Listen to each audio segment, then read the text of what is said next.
ஸ்கூல்லேருந்து வந்த உடனே பாட்டி எடுத்து கொடுக்குற முதல் ஸ்நாக்ஸ் இது தாங்க. மறுபடியும் அதே ஸ்நாக்ஸை செய்வோமா பாட்டி கை பக்குவத்தில்?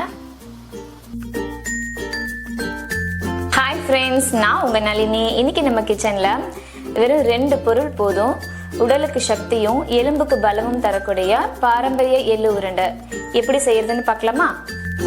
இதுக்கு நான் 200 கிராம் கருப்பு எள்ளு எடுத்திருக்கேன். இதை நல்லா தண்ணி ஊற்றி வாஷ் பண்ணி அரை மணி நேரம் காய வச்சு எடுத்துக்கலாம். இப்போ இதை ஒரு பேனில் வறுத்து எடுத்துக்கலாம்.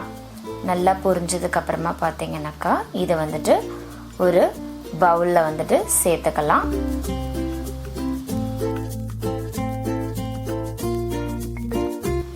நெக்ஸ்ட்டு அதே பேனில் 200 கிராம் நாட்டு சக்கரை எடுத்திருக்கேன். நீங்கள் வெல்லம் வேணும்னா வெல்லம் சேர்த்துக்கங்க.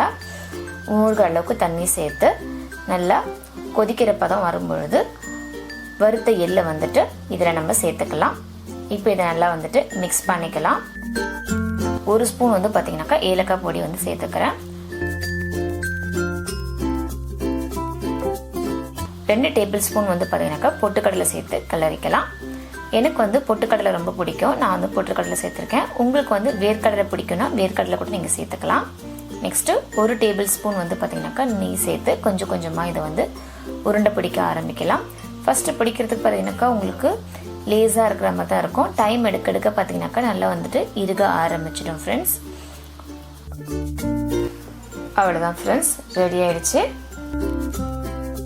இந்த எள்ளுருண்டை ரெசிபி உங்களுக்கு பிடிச்சிருந்தா லைக் பண்ணுங்க. உங்க வீட்டில் எள்ளுருண்டை எப்படி செய்வீங்கன்னு கண்டிப்பா கமெண்ட் பண்ணுங்க.